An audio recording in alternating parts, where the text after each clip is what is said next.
Day 1 of helping you pass the board exam, Principle of Social Work Edition with real-life scenario. Kung hindi mo alam ang Principle of Social Work, mahihirapan kang sagutin ang situational questions sa board exam. Ang gagawin natin is explain ko sa inyo ng maayos kung ano nga ba yung mga Principle of Social Work na may kasama na din itong real-life scenario na nasa mga examples. So, ang gagamitin nating language for today is Tagalog and English. Magta-Taglish tayo para hindi na po mahirapan yung mga iba dito na nagsasabi nahirapan sila or mahina sila sa comprehension or sa English. Okay? So, without further ado, mag-next na tayo. Ayan. So, ang pinakaunang principle ng social work ay ang acceptance. Ano ang Tagalog ng acceptance? Pagtanggap. So, tinatanggap ng social worker ang client bilang sila without judgment kahit ano pa ang kanilang background, behavior, or situation. Ito yung nangyayari kapag hindi mo pa talaga kilala yung client, okay? Specific natin yung hindi mo pa kilala yung client is ina-accept mo na siya or nire-respect mo na siya. Kasi ang equivalent ng acceptance ay respect. Okay? So, example is a person involved in substance abuse is still treated with dignity while receiving support and intervention. So, example, may pumasok sa office nyo, and then, habang sinasabi niya, yung reason niya, ba't siya pumunta, na sabi niya na involved talaga siya sa substance abuse, ganito, ganyan, kahit na yun yung narinig mo. Minsan kasi yung mga ibang tao is, kapag narinig nila na nagda-drugs yung tao is, di ba, grabe yung connotation na, ganito, addict yan, ganito, ganyan. So, yung principle of acceptance na kailangan talaga ng social work is kailangan tanggapin mo, irespeto mo yung tao kung ano man yung pinagdadaanan niya at kung ano yung i-approach niya sa'yo na problema niya. Di ba, nasabi ko kanina na ina-accept mo siya. Pero it doesn't mean na dahil in-accept mo siya, is tanggap mo na din lahat. Hindi ibig sabihin na sinasang-ayunan ang maling behavior ng client. Hindi po ganon. Ang ibig sabihin lang ng pagtanggap is tinatanggap ang tao as a person na may dignidad. Kasi lahat ng taong mamimit natin, kahit mamamatay tao man yan sila, drug dealer, kahit ano pa man yan sila, tao pa din sila. At kapag tao ka, may dignidad ka, may dignity ka. You have the right to be respected and also to respect the person itself. So, ang tandaan nyo lang dito is yung sa key line, which is accept the person, not necessarily the behavior. Yun yung minimin natin na tatanggapin mo yung tao, pero not necessarily na pati yung behavior niya tatanggapin mo. I-accept mo na lang na, okay, ganun pala talaga yung pinagdaanan niya, irespeto mo siya bilang tao para matulungan mo siya ng walang bias. Okay? So, next na tayo. So, next na principle ng social worker na pag-aaralan natin is yung non-judgmental attitude. Ano nga ba yung tinatawag nilang non-judgmental attitude? So, the social worker avoids blaming, criticizing, or labeling the client. Important talaga na meaning niyan is magfo-focus ka sa pag-understand, hindi sa pag-judge ng client, at saka i-encourage mo siya ng open communication para hindi siya mailang sa'yo. For example, instead of criticizing a struggling parent, the social worker explores the underlying causes of the behavior. Kasi yung mga client na yan, pupunta lang talaga sila sa inyo kapag hindi na talaga nila kaya yung problema nila. So instead na i-criticize mo yung nagsistruggle na parents, as a social worker, kailangan mong i-explore kung ano nga ba yung reason bakit siya nagsistruggle. Baka yung mga anak niya nahiwalay sa kanya, and then, or baka ang dami niya sigurong anak, or baka yung asawa niya ganito yung trato sa kanya, or wala silang pera kasi hindi siya nakapag-aral, hindi siya nakapagtapos, so kapos sila as of now. So ano nga ba yung pwede nating matulong doon sa client? Kasi yung sabihin na natin, yung mga ibang tao kasi, kapag may narinig silang nagsistruggle, unang-unang may isip nila, siguro wala pang ginagawa, siguro tamad to, kasi hindi naman siya magsistruggle kung may ginagawa siya. May mga tendency kasi na yung mga tao is may ginagawa naman, it's just that yung ginagawa nila is hindi tugma talaga doon sa problema nila. Kaya sila humihingi ng tulong para na din ma-align natin yung skills nila. Yung mga client kasi na yan, mas gugustuhin nilang mag-share doon sa mga worker na alam nilang hindi sila magka-criticize compare sa mga worker na mukha pa lang, makikita mo na talaga na judgmental talaga to, ganyan. So, hindi po yun magandang principle ng social work, yung mag-judge ka ng tao. Okay? Ang kailangan nyo lang po ditong tandaan is etong key line, which is understanding replaces judgment in social work practice. So, kailangan nyo lang po talagang intindihin na iba-iba yung situation ng mga tao, iba-iba yung pinagdadaanan nila. So, wala po tayong karapatan na husgahan sila. Okay? Siguro po yung iba sa inyo nagtatanong, balikan natin yung acceptance. Di ba nabasa nyo dito sa acceptance na without judgment? And then, next tayo, naging non-judgmental attitude. So, siguro iniisip nyo na, Ate Mecca, parang parehas yung acceptance sa non-judgmental attitude. So, gusto nyo bang malaman kung ano yung difference nila? Different po sila. Yung acceptance kasi, malalaman mo lang yung case ng client kapag pumunta sila sa'yo and doon mo na sila i-accept or doon mo na sila tatanggapin. Kumbaga, di ba pumunta sa'yo yung drug addict, ganyan. Wala ka pang alam that time sa background niya, pero tinanggap ko na siya. Yung sa non-judgmental attitude kasi, nabasa mo na yung case study niya, and then biglang kinabukasan pumunta siya sa'yo. Hindi dahil nabasa mo na yung case study niya, may karapatan ka nang i-judge or i-criticize yung tao na, ano naman yan drug dealer naman yan, ganito, ganyan. Hindi po. So, yun yung kaibahan nila. Ang acceptance, hindi mo pa kilala yung tao, tinanggap mo na. Yung non-judgmental attitude is kilala mo na yung tao, pero hindi mo pa rin siya ginajudge. Still, ina-accept mo pa rin siya without judgment. So, yun lang po ang pagkakaibahan nila. Again and again, yung acceptance, hindi mo pa kilala yung tao, tinanggap mo na. Yung non-judgmental attitude is, alam mo na yung case, pero hindi mo pa rin siya kinriticize. Okay? Sige, proceed na tayo sa ikatlo. So, next naman dito na principle ng social work is confidentiality. So, ano nga ba yung confidentiality? All client information must be protected and shared only with proper consent or when legally required. So, sinasabi dito na must be protected. Kasi nga, hindi pwede na basta-basta mong i-chismis sa kahit na sino yung information o yung case study na nalaman mo doon mismo sa client mo. Kung i-share mo man, dapat may consent, proper consent. For example, ma'am, etong mga information na to, ipapakita ko to sa advisor ko kasi kailangan nila for this and that. Ganito, ganyan. Yun yung tinatawag natin na proper consent. For example, on the day na may counseling session kayo, ganito, ganyan, and then magte-take ka ng picture for documentation, sabihin mo na sa kanya na, ma'am, magte-take ako ng picture kasi kailangan yung picture for my documentation and magte-transcribe din ako, so kailangan ko din ng audio record ng mga sinasabi nyo kasi kailangan detailed po talaga yung masasubmit ko. Okay lang po ba yun? So, kapag nag-agree siya, go na yan siya. Kapag hindi siya nag-agree, wala na po tayong magagawa doon. Respeto na lang po. If ayaw po talaga nila ng ganon, gawan nyo na lang ng paraan na makadocument kayo. Wag nyong pilitin yung client nyo na pumayag. Okay? Ito din, specific ko din dito na when legally required. Kasi, baka iniisip nyo na, confidentiality, hindi talaga pwedeng ibigay sa kahit na sino yung information na yan. Like, never. Hindi po ganun ang sa confidentiality. When legally required, ang minimina when legally required is, for example, may something na rape case, and then yung bata, ayaw niya talagang i-divulge iba yung information kasi nahihiya siya, ganito, ganyan. Kailangan mo kasi yun. For example, pupunta kayo sa korte, ganyan, ganyan, tapos kailangan pala nila yung certain na information na ganito, ganyan. So, kung legally required ka din talaga na i-divulge sa kanila yung information na alam mo, makakatulong din sa mismong client mo kasi client-centered tayo dito. Pag sinabi natin client-centered, lahat makakabuti sa client natin at makakatulong sa client natin, yun yung gagawin natin. Kailangan lang siguro natin na-explain na, ma'am, yung mga information din na ganito-ganito, hindi ko mapapromise na makikip ko siya kasi kadalasan, kung aabot man tayo sa ganitong proseso, kailangan kong sabihin, kakailanganin nila yung mga information na galing po sa inyo. So, hindi ko din po yun makip nasa akin lang. Kasi kailangan ko din po ng tulong ng ibang mga professionals. So, yun. Need mo lang po talaga siyang i-explain ng maayos. Ang importansya din kasi ng confidentiality is nagbibuild siya ng trust between the client and the social worker. Di ba pinaka-first na ginagawa natin para makuha natin yung trust ng client natin is building a rapport. So kapag naka-build ka na ng rapport, pagkakatiwalaan ka na ng client mo, magiging parang safe na siya sa'yo. So magsasabi na talaga yan sa'yo. And dapat din yung sinasabi niya sa'yo, hindi mo din yun ipagsasabi sa iba at kung kailangan mong sabihin sa iba, dapat alam ng client mo na legally required ka. Example niyan is a client's personal history or case details are not discussed publicly or with unrelated parties. Yun yung sinasabi ko kanina na although professional chismosa tayo, hindi lahat ng information or hindi lahat ng alam natin sa work natin is kailangan natin i-share sa kahit na kanino man. Kahit sa partner natin, sa mama natin, as much as possible, wala po talaga tayong pagsasabihan unless legally required. So, ang key line lang naman talaga natin dito is confidentiality is the foundation of trust. Next one is individualization. So, ano nga ba yung individualization? Each client is unique and should be treated based on their own situation, not generalized. Individualization, doon pa lang sa word na yan, individual. Diba sinasabi natin na magkakaiba tayo? So, ang tao is may uniqueness talaga siya or traits talaga siya na sa kanya lang mismo. So, hindi pwedeng generalize natin yung isang tao. Yun lang po yung pinaka-simple na meaning ng individualization. Isa pa is no one-size-fits-all intervention. Tingin mo, ay, same kayo ng client ko na isa. What if yung intervention ko na lang is yun na lang din yung sayo para at least hindi na ako mahirapan?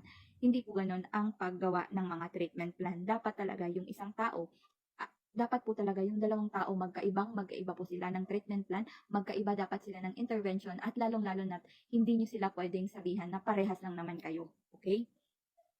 Next one is each case required a tailored approach. Yun yung sinasabi ko na tailored approach talaga yung kailangan. Pag sinabi natin tailored approach, dapat yung treatment plan na para sa client A mo is ibang-iba siya sa treatment plan na ibibigay mo din sa client B mo kasi magkaiba sila ng situation at all times. Example, two families experiencing poverty may require different intervention depending on their context, strength, and resources. Ito yung sinasabi ko kanina. For example, poverty, yung sinabi nila na problema nila.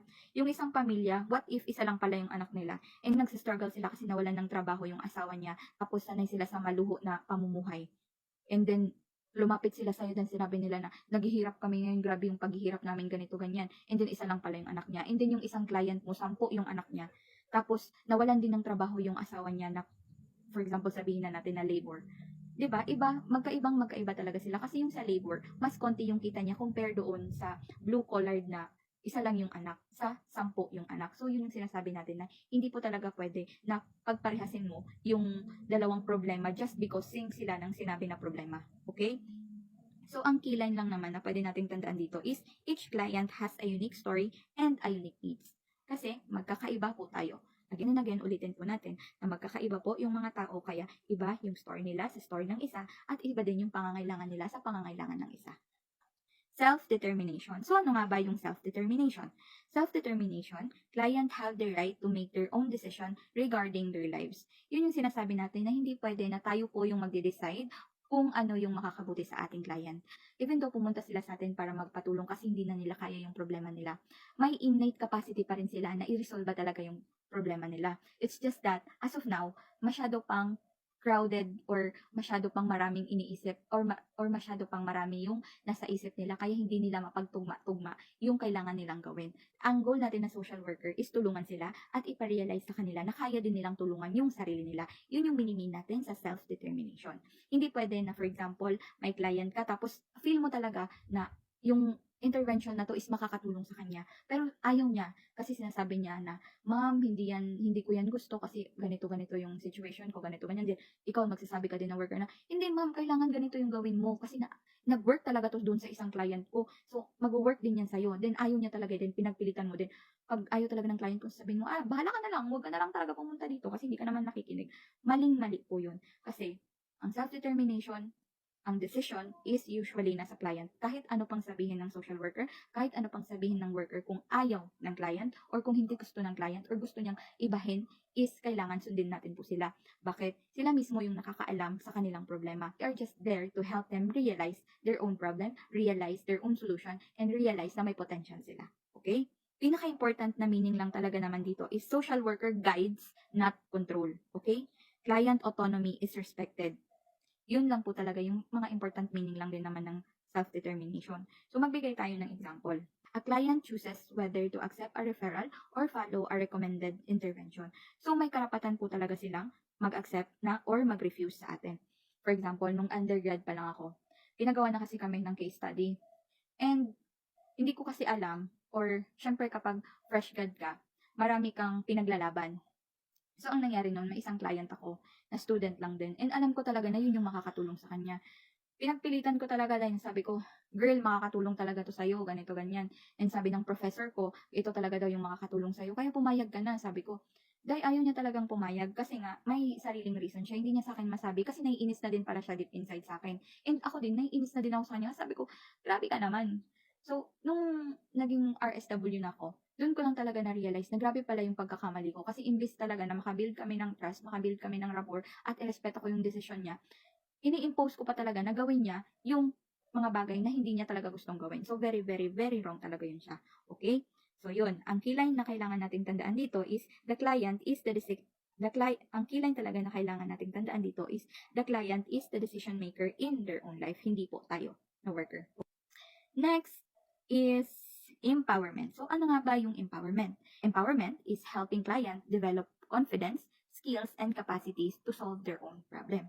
So, medyo same lang din siya sa explanation natin kanina doon sa self-determination. Okay? Ang important na meaning lang na kailangan natin i-focus is focus on not dependency but independence. Ang minimin dito is mag-focus tayo na hindi sa atin magde-depend yung client. Diba sinabi ko na sa inyo from the very beginning na pupunta yung client sa atin at magpapatulong sila. May mga tendency kasi na usually kapag yung client parang sinasabi niya na ay, okay naman pala yung nare-recommend ng worker ko. So, ano na lang, magiging stagnant na siya, aasa na lang siya sa'yo na, "Ma'am, ano yung next na gagawin ko, ma'am? Ma'am, what if ano, ma'am, what if sabihin mo na lang sa'kin yung next na gagawin ko para ganito, ganyan." Dependence na yun ang nangyayari. Parang nagde-depend na siya sa'yo, wala na siyang sariling desisyon sa buhay niya. Hindi po yun yung goal natin as a worker. Ang goal natin is mapa-realize sa kanila na kaya nilang tulungan yung sarili nila. Okay? Magfo-focus din tayo sa strength-based approach. Strength-based approach, ito yung sinasabi natin na may kakayahan sila as their own na tulungan yung sarili nila. Kayang-kaya talaga nila. Hindi lang nila nare-realize that time. Kaya ang goal natin is ipa-realize sa kanila. Okay? So, example is teaching livelihood skills or helping client access resources so they can sustain themselves. So, itong example na binigay is tuturuan daw natin sila ng mga livelihood skills. Hindi po tayo mismo ang magtuturo na worker kasi may mga agency po na para dyan. For example, ang TESDA. Or tutulungan natin na ma-access nila yung mga resources na yan. 'Di ba? May mga agency na kasi na mga ganyan, for example, TESDA. Ang kailangan natin gawin as a worker, kailangan tayo mismo yung magpaparealize sa client na, "Ma'am, may ganitong offer ang TESDA. Gusto niyo po bang samahan ko kayo na mag-apply ng ganito, ganyan?" Kasi usually sa first talaga, hindi nila alam yung gagawin nila. So, kailangan nandun kayo para gabayan sila. Pero, kalaunan, kailangan sila na yung gumawa mismo para hindi na sila magde-depend sa inyo. Then, doon nyo sila mai-empower. Okay? So, ang kilay lang naman na kailangan yung tandaan dito is social work is about helping people help themselves. So, very understandable na po yan siya. No need explanation. Okay? So, okay, next tayo. Controlled emotional involvement. So, ayan. Favorite ko to na principle actually. So, social worker must show empathy while maintaining professional boundaries.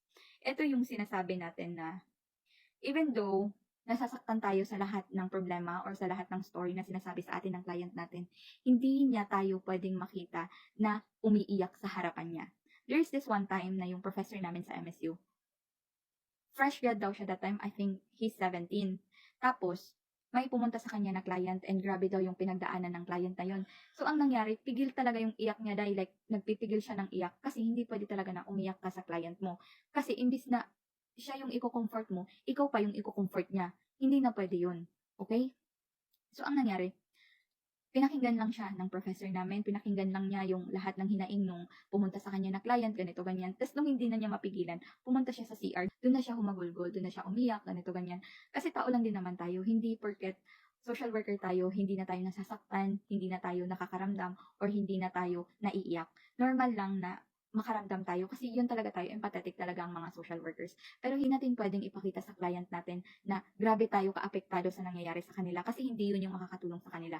Ang hanapan natin ng paraan, yung situation nila na maging okay, hahanapan natin sila ng intervention kung paano natin sila matutulungan. Yun po yung kailangan nila. Hindi nila kailangan na umiyak din tayo. Hindi nila kailangan na makaramdam din tayo sa nararamdaman nila. Kailangan nila ng tulong, kaya yun din yung ibibigay natin sa kanila. Okay? So, important meaning dito is care without being overly emotionally involved. Pag sinabi natin overly emotionally involved is yung kapag humagulgol yung client mo, hahagulgol ka na din. Hindi po pwede yun. Okay? Tsaka, maintain objectivity in decision making. Hindi pwede na, for example, pumunta sa yung client mo kasi binubugbog siya ng asawa niya. Tapos ikaw, yung sister mo din, binubugbog din siya ng asawa niya. Sabi mo, grabe, grabe na yung ginagawa sa'yo ng asawa mo, ganito, ganyan yung gawin natin. Wala, hindi ka na nag-iisip as a worker, nag-iisip ka na as a person na very objective. So, ang gagawin natin talaga dyan is kailangan objective lang tayo na ganito yung gagawin, ganito yung magandang gawin, ganito yung logical na gagawin. And ito yung professional way na kailangan gawin. Yun yung importante doon. Okay? So, magbigay tayo ng example. A social worker empathizes with a grieving client but still follow proper procedures and maintain professionalism. Yung sinasabi natin na kailangan talaga professional ka. Professional ka sa lahat ng gagawin mo and i-maintain mo yung professionalism. Dapat hindi ka bias. Na kung may problema ka, doon mo ibubuntun sa client, bakit ka pumunta dito? Nasasaktan ako ngayon, broken hearted ako ngayon, ganito, ganyan. Bakit ka nandito, ganito, ganyan? Hindi, worker ka. Worker ka, diba? So, act like a worker. Yung client mo na yan, pumunta sa'yo para humingi ng tulong, hindi para makareceive ng sermon. Okay? So, yun. Ang key line na kailangan nating tandaan dito is be compassionate, but stay professional. Noted? Okay. Noted dapat yan. So last sa principle ng social work is advocacy. So ano nga ba yung advocacy? Advocacy daw is acting on behalf of client to protect their rights and ensure access to services. May iba kasi na mga client na napapag-iwanan talaga ng panahon or napapag-iwanan ng mga services. So ang kailangan natin, kailangan makakuha sila kung yun yung kailangan nila. I-advocate natin na itong mga sector na to is hindi sila nakakakuha ng ganito ganyan. So i-advocate ko na makakuha kayo ng ganito ganyan. Tutulungan ko kayo in behalf of the client. Tutulungan ko kayo na receive ng ganitong services, tutulungan ko kayo na ma-access nyo to para maprotektahan din yung rights nila na magkaroon ng ganong services. Ang important meaning lang na kailangan nating tandaan dito is giving voice to marginalized or vulnerable individual. Ang minimin dito is hindi lang po kayo mismo yung magsasalita for them, kailangan nyo din po silang bigyan ng boses or kailangan din maparealize nyo sa kanila na kaya din nilang magsalita at may karapatan din silang magsalita. Siguro in behalf lang of the client, kailangan nyo silang tulungan, but then again, at the end of the day, yung pag-advocate nyo is nasa sa client na din yan, din nila, na kailangan din nilang tulungan yung sarili nila para kapag wala ka na doon na nag-a-advocate, may pagpatuloy pa rin nila yung pinaglaban mo na para sa kanila. Them, access legal and protective services. Yun sinasabi natin na tumutulong tayo sa mga nangangailangan, tumutulong tayo sa mga napag-iwanan, tumutulong tayo sa mga kailangan, tumutulong tayo na ma-address yung mga social injustices na nararanasan ng mga vulnerable sectors. Okay? Ang kilay lang naman na kailangan nating tandaan dito is social workers stand for those who cannot stand for themselves. So tayo mismo as a social worker, hindi lang tayo more on paperwork, hindi lang tayo more on pagbibigay ng mga relief goods or dole out.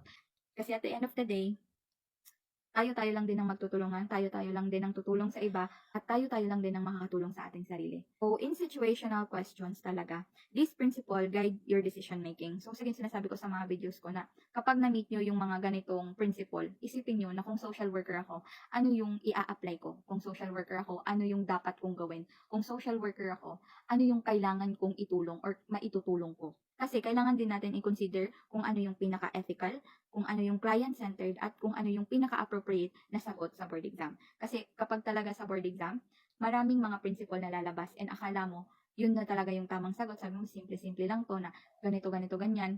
Hindi. Kailangan accurate po talaga yung principle na gagamitin nyo. Kasi sa dami-dami ng situational questions na mamimit nyo doon, kailangan accurate or kailangan may explanation kayo kung bakit yun yung sinagot nyo. Okay? So remember the core values of social work practice, which is the dignity, respect, confidentiality.